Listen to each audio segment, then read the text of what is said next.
আসসালামু আলাইকুম শিক্ষার্থীরা, কেমন আছো তোমরা? আশা করি খুব ভালো আছো।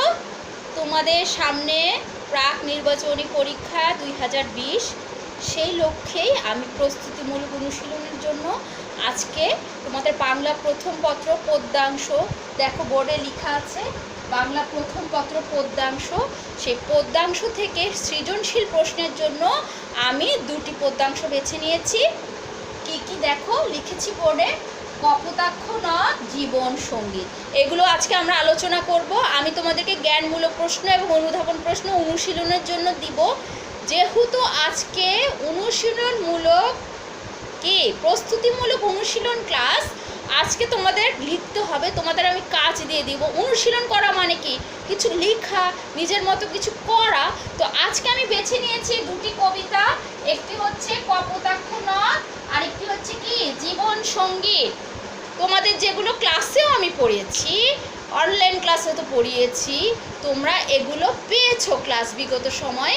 আজকে আমি তোমাদের দেখব যে তোমাদের এটা স্মৃতিতে কতটুকু মনে আছে। আর কবিতা দুটো না পড়ে উত্তর লেখার কোনোভাবেই পারবে না তোমরা কবিতাগুলো পড়বে এবং পাঠ পরিচিতি পড়বে, সেই আলোকে উত্তর লিখতে হবে। তাহলে কথা না বলে, সময় নষ্ট না করে আমি তাহলে কাজ দিয়ে দেই। প্রথমে কি লিখবো? প্রথমে কোন কবিতাটা লিখবো? কপোতাক্ষ নদ লিখবো। কে লিখেছেন? মাইকেল মধুসূদন দত্তের কপোতাক্ষ নদ, খুব বিখ্যাত একটি কবিতা।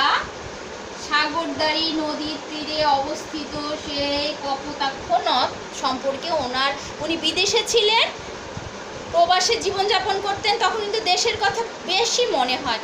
তখন সেই মনে হওয়া থেকে উনি কপোতাক্ষ নদ কবিতাটা লিখেছিলেন। উনি অনিশ্চয়তা প্রকাশ করেছিলেন, আবার কি দেখা হবে, আবার কি আমি জন্মভূমিতে ফিরে আসতে পারবো, সেই কপোতাক্ষ নদের কাছে ওনার আকুতি ছিল যে সব বাংলার মানুষের কাছে যেন উনি ওনার খবর পৌঁছে দেন। ঠিক আছে, তো আজকে আমি দুটো প্রশ্ন দিচ্ছি, তোমরা লিখো খাতায়। 1 নম্বর হচ্ছে জ্ঞানমূলক, বাংলা কাব্যে অমিত্রাক্ষর ছন্দের প্রবর্তক কে? খুব ইম্পর্টেন্ট প্রশ্ন। বাংলা কাব্যে অমিত্রাক্ষর মানে চতুর্দশপদী বা সনেট বলতে পারো। অমিত্রাক্ষর ছন্দের প্রবর্তক কে? 2 নম্বর হচ্ছে অনুধাবনমূলক, লিখে দিচ্ছি প্রজা রূপে রাজ, প্রজা রূপে রাজ, প্রজা রূপে রাজরূপ কথাটির অর্থ বুঝিয়ে লেখো। কি 1 নম্বরে কি লিখেছি? জ্ঞানমূলক। 1 নম্বরে লিখেছি জ্ঞানমূলক, যেটা আছে কি বাংলা কাব্যে অমিত্রাক্ষর ছন্দের প্রবর্তককে। এখন অমিত্রাক্ষর ছন্দ মানে হচ্ছে চতুর্দশপদী কবিতা বা সনেট যেই ছন্দে লেখা হয় সেটাই হচ্ছে অমিত্রাক্ষর ছন্দ। এই ছন্দের বাংলা কাব্যে প্রথম কে চালু করেছেন, কে শুরু করেছেন, তিনি হচ্ছেন প্রবর্তক, তার নামটা লিখতে হবে। তারপরে আছে প্রজা রূপে রাজরূপ কথাটির অর্থ বুঝিয়ে লেখো। তোমরা প্রথমে শব্দার্থে দেখবে, দেখার পরে অর্থটা মুখস্থ করে কবিতাটা বিস্তারিত পড়বে এবং যা বুঝবে সেটাই লিখে আমাকে দেখাবে। তাহলে কি কপোতাক্ষ নদের কিন্তু কাজ অনুশীলনমূলক প্রস্তুতিমূলক অনুশীলনের ব্যাপারে তোমরা যেটা করবে, আমি দুটো প্রশ্ন কিন্তু দিয়ে দিয়েছি। বলো তো, এরপরে আরেকটা কবিতার কথা বলেছিলাম, কবিতাটির নাম কি? একটা তো কপোতাক্ষ নদ বলেছিলাম, আরেকটা কি কবিতার নাম? কবিতার নাম কি বলতে হবে? জীবন সঙ্গীত, যেটা জীবনের গান, জীবনের কথা। সঙ্গীতের মধ্য দিয়ে কি উঠে আসে? আমাদের জীবনের কথাগুলোই তো সঙ্গীতের মধ্য দিয়ে উঠে আসে। আমরা যা বলতে চাই, অনেক সময় সব কথা কিন্তু শুধু কথার মধ্য দিয়ে থেমে যায় না, সুর লাভ করে, যেটা আমাদের মনের বড় একটা আকুতি। জীবন সঙ্গীত হচ্ছে আমাদের জীবনের বাস্তবতা, আমাদের জীবনের চলন, আমাদের জীবনের আদর্শ। আমরা কি করে আমাদের জীবনটাকে অতিবাহিত করব, জীবনটা কি আমাদের জন্য, জীবনের সেই সঙ্গীত মানে জীবনের সেই গান, জীবনটা কেমন হওয়া দরকার। কবি নিজের আত্মোপলব্ধি থেকে কবিতাটি লিখেছেন। কবিতার নাম লিখেছেন উনি কি? জীবন সঙ্গীত।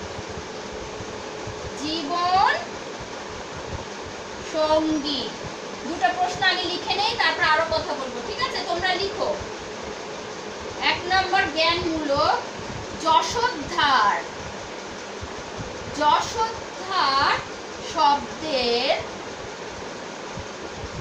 অর্থ কি? আর 2 নম্বর থাকছে অনুধাবনমূলক, কবি মানব। লেখাটা একটু অস্পষ্ট হয়ে গেল, তাই না? ঠিক করে লিখে দেই। মানব, কবি মানব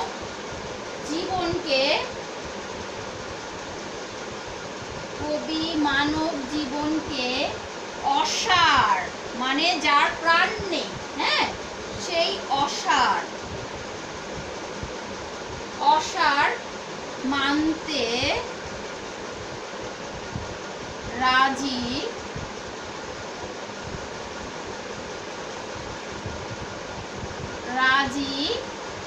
নয় কেন? মানে কবি বলতে চান জীবনের তো প্রাণ আছে, জীবন তো অসার হতেই পারে না। কেন? কারণটি জানতে গেলে কবিতাটি পড়তে হবে, পাঠ পরিচিতি পড়তে হবে খুব ভালো করে।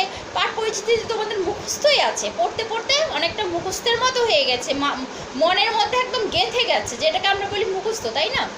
তো জীবন সঙ্গীত থেকে থাকবে যশোদ্ধার শব্দের অর্থ কি?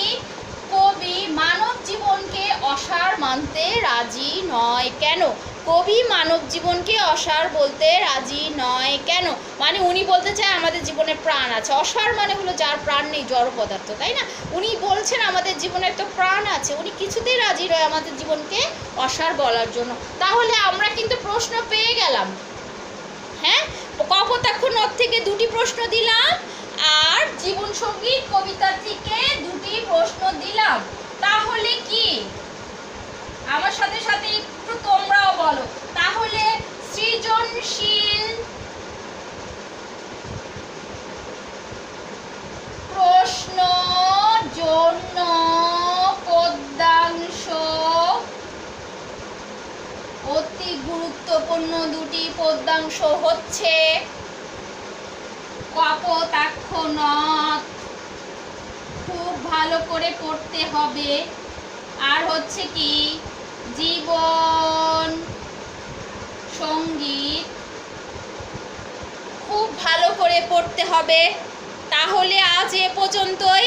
তোমরা আমাকে এই 2টি পদ্যাংশ থেকে, এই যে বোর্ডে লিখেছি নাম 2টা, এই 2টা পদ্যাংশ থেকে যে অনুশীলনমূলক প্রশ্নগুলো দিলাম সেগুলো লিখে আমাকে অবশ্যই দেখাবে। নিজের শরীরের প্রতি যত্ন নিবে, ভালো করে খাওয়া দাওয়া করবে, কারণ সামনে পরীক্ষা ভালো করে দিতে হবে। এই আশা ব্যক্ত রেখে আসসালামু আলাইকুম ওয়া রাহমাতুল্লাহি ওয়া বারাকাতুহু।